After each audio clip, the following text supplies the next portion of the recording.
Selamat datang. Standard pembelajaran hari ini adalah membentuk hujah didaktif yang sah bagi suatu situasi. Okey, apakah hujah didaktif yang sah? Okey, kita sudah pernah belajar kalau hujah didaktif sah, kita kena ada bentuk macam ini. So, bentuk pertama, semua A ialah B. Kemudian C ialah A. Kemudian C ni kena ikut tau. Okey. B. B ni ikut kat sini. Okey. So yang bentuk kedua, jika P maka Q. Jadi yang kat sini kita kena tulis P lah. Okey. Yang kesimpulan kita tulis Q. Okey. Kalau bentuk yang ketiga, jika P maka Q, yang bukan Q yang belakang. Kemudian yang bukan P. Okey. Ingat lagi? Okey, apa tu sah? Sah maksudnya kalau kita ikut dalam bentuk ni, jadi dia adalah sah. Okey, contoh yang ni. Okey, so jika ni W kurang daripada 9, maka W kurang daripada 19. Okey, jadi kat sini, yang pertama ni dia tulis kat sini. Okey, W ni dia tukar kepada 4. Jadi W ni pun tukar ke 4. Okey. Jadi ini yang belakang. Jadi ini adalah bentuk 2. Jadi dia sah. Okey. Contoh yang ni F. Okey.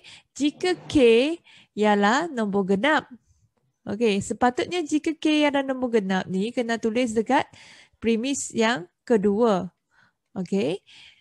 Yang belakang ni kena tulis kat bawah ni sini.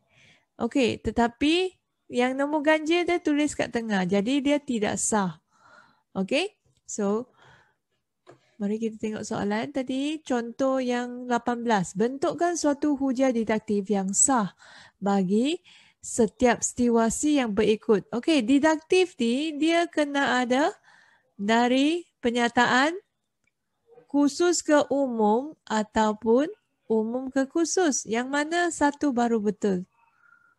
Didaktif. Dari umum ke khusus. Kalau khusus dapat jawapan umum, dapat penyataan umum, ini adalah induktif. Yang ni adalah didaktif. Okey? Okey, so dari sini kita belajar didaktif saja. Dia kena susun. Bentukkan kita ada premis 1, premis 2 dan kesimpulan. Okey, so yang pertama, kita ada 3 bentuk kan? Okey, yang pertama kita kena faham ada 3 bentuk ini. Okey? Pandai tak kan bentuk ini? So dia guna semua mamalia menyusui anaknya. So semua A ialah B. Right? Kemudian C. C ialah apa dia? A ke B? A. Kemudian C ialah B, tulis kat sini. Okey, sekali lagi kita tengok. Okey, so kita tengok. Okey, so kucing ialah mamalia, kucing menyusu anak. So yang ini adalah premis pertama, kita tulis. Yang kedua ni, yang depan ni kita tulis kat sini. Kucing ialah mamalia. Okey, kemudian kucing menyusu anak. Ini adalah bentuk yang pertama.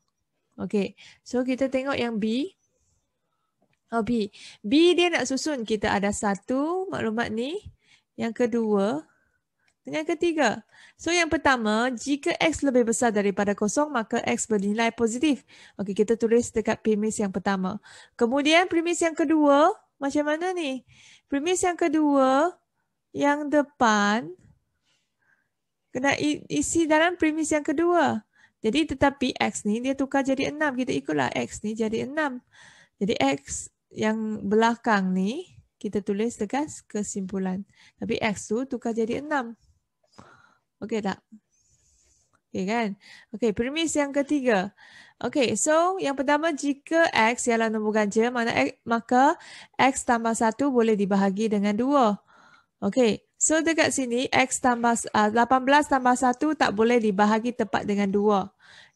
Lagi ada 18 bukan nombor ganjil. Okey, kalau penafian, okey, bentuk dia adalah bentuk yang ketiga, yang belakang ni. Tulis kat premis yang kedua. Jadi kita tengok, yang ni yang pertama kan, premis yang pertama kita dah salin. Premis yang kedua, penafian yang belakang ni, tulis kat premis yang kedua. So, yang mana sama dengan belakang, X tambah 1 boleh dibahagi tepat dengan 2. Jadi 18 tambah 1 tidak boleh dibahagi tepat dengan 2. Okey, jadi kita isi yang belakang ni, kita isi kat sini. Yang depan ni, kita isi kat sini. Okey. Okey, contoh yang 19. Tulis kesimpulan bagi setiap hujah didaktif untuk membentukkan hujah didaktif yang sah. Okey, dan munasabah. Okey, so kita isi semua nombor bulat ialah nombor nyata. Lepas tu kemudian dia bagi 38 ialah nombor bulat. So kita ikut 38. Ni dah ada kan? Nah, ni dah ada.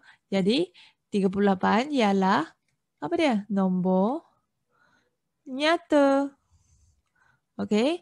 Kemudian, okey, tengok yang kedua.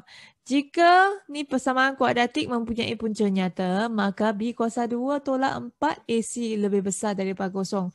Kalau kamu tak faham maksud, tapi kamu tahu bentuk satu kan? Okey, yang pertama ni, nampak tak yang ni? Yang pertama ni sama dengan yang premis kedua ni. So, tapi A dia tukar ke 2, B dia tukar ke P. C dia tukar jadi negatif 2. Yang mempunyai punca nyata tu ikut. So, jadi bila kita salin, kita kena salin ni ke dalam kesimpulan. Tapi B ni kita tukar jadi P. B ni kita tukar jadi P. Tolak 4A. A apa dia? A dia tukar jadi 2 kan? Jadi A kat sini kita tukar 2. C apa dia? C dia tukar jadi negatif 2. Kurungan lebih besar daripada kosong. Jadi yang ni kita isi kat sini. P kuasa 2 tolak 4. 2 tolak 2 lebih besar daripada kosong. Bolehkah? Kita isi. Yang ketiga, garis lurus Y sama dengan MX tambah C selari dengan paksi X. Okey, kemudian you nampak tak penafian? Okey, jadi yang belakang kat sini kan? So kita ikut je. Okey, yang ni kita salin semua, tapi yang ni sebab dia penafian kan? Bukan kan? Okey, bukan sama dengan kosong, jadi kita tulis garis lurus Y sama dengan MX tambah C tidak selari dengan paksi X. Okey. Jadi kita tengok contoh 20. Okey, sama juga macam tadi tapi kita ni isi. Tengok 37 ialah nombor perdana. 37 hanya mempunyai 2 faktor. Jadi kita tulislah 37 sama kan? Okey. Kemudian nombor perdana dengan mempunyai 2 faktor kita boleh tulis. Jadi dia semua nombor perdana. Okey, tulisan buruk mempunyai 2 faktor. Okey, perasan tak apa yang kamu buat tadi? Semua ayat muncul 2 kali saja. 37. Nombor perdana. Mempunyai 2 faktor, mempunyai 2 faktor. Okey, so tengok ni. Jika jualan tahunan syarikat ANC melebihi 3 juta, maka pekerjanya mendapat bonus 3 bulan gaji. So, jualan tahunan syarikat ni, okey, nampak tak? Jualan tahunan syarikat, dia bagi ni kan? Tidak melebihi. So, apa yang kita kena tulis kat sini? Kalau sini tidak, sini pun kita bubuh penafian. Pekerja, okey, pekerja apa? Syarikat. Syarikat apa dia? ANC mendapat bonus 3 bulan gaji. Okay. Done, right? Okay. Ke sini C pula. Tengok G, jika yang ni, maka yang ni. Jadi kita tengok X tak sama dengan 9. Ni tak sama kan? Ni sama kan? Jadi tak sama. Sama jadi tak sama. Jadi K ni tukar ke 9. Jadi K kat asas kat sini tukar ke 9. 9 ialah punca bagi Apa dia? Bagi persamaan 3x kuasa 2 tolak 5 sama dengan 12. Okey? Soalan yang ketiga, jika x sama dengan k, maka k ialah punca bagi persamaan ni. Okey, so kita tengok kesimpulan. Kesimpulan dia adalah x bukan sama dengan, tidak sama dengan 9. X tidak sama dengan 9. Yang ni X sama dengan K. Jadi K ni akan tukar ke 9. Yang ni tukar ke 9. K ni pun tukar ke 9. So X bukan sama dengan 9. Jadi ini 9 bukan punca bagi persamaan. Salin je. Tapi penafian lah. Titik. Okay. Okay, so kita tengok soalan yang pertama. Semua murid 4 amanah menggunakan buku teks digital. Prevena seorang murid 4 amanah. Jadi, Prevena menggunakan buku teks. Menggunakan buku teks digital, kita tulis dekat sini. Okey, yang kedua. Okey, B. Jika Kameng menjadi johan dalam pertandingan catur peringkat negeri, maka dia dapat hadiah tunai 200. Kita tengok premis yang kedua. Kameng menjadi johan dalam peringkat pertandingan catur peringkat negeri. Jadi sama tak kat sini?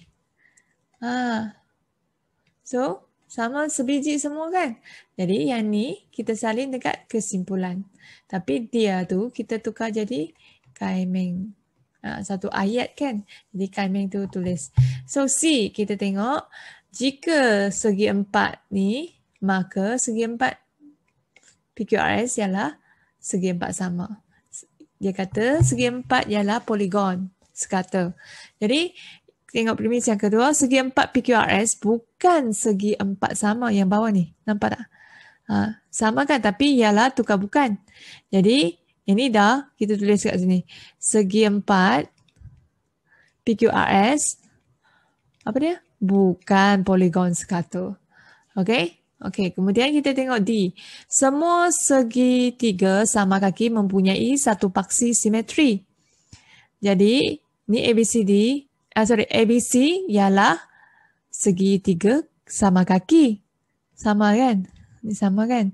Jadi, ini kita salinlah. Bentuk satu kan? Bentuk yang pertama kan? Mempunyai paksi simetri. So, premis yang pertama. Kita tulis yang ni. Ni sama kan? Okey, yang kedua ni kita sama. Tulis kat sinilah kedua ni. Okey. So yang ke F. Yang ini dengan ni kan. So ni yang belakang ni. Tapi dia jadi kurang penafian. Bentuk yang ketiga. So yang ni kita pun tulis dekat sini. Tapi tukar aja. Kurang daripada jadi besar daripada. Yang tu ada sama dengan. Yang ni tak ada sama dengan. Jadi kita ikut yang ni lah. Terbalikkan. Okay.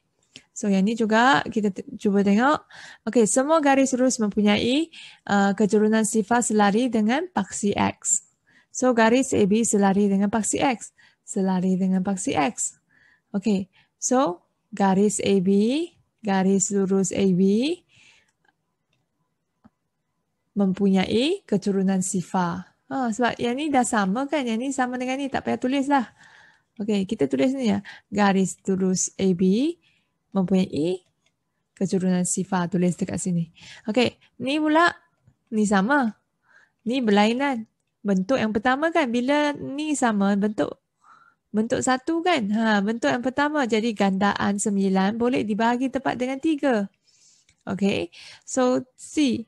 Jika poligon P ialah nadagon, maka poligon P mempunyai 9 bucu.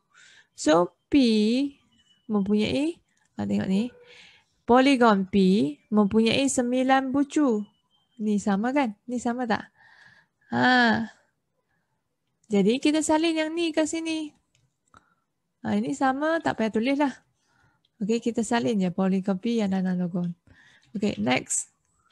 Okey, dia bagi 2 ni je. Macam mana kita nak isi? Jika X lebih besar daripada 6, maka X lebih besar dari 4. Okey. Jadi kemudian I, jika hari ini hujan, maka suhu bilik adalah kurang daripada 19 darjah Celsius. So, tengok kesimpulan. Hari ini tidak hujan. Jadi penafian. Jadi, tidak hujan. Bentuk yang ketiga kan? So, yang ni suhu bilik lebih daripada, ni tukar jadi lebih daripada 19 darjah. Jadi, kat sini. Okey, kemudian yang ni penafian kan? So, jika X sama dengan 8, maka 3X tolak 8 sama dengan 16. Okey, bentuk yang ketiga. Okey.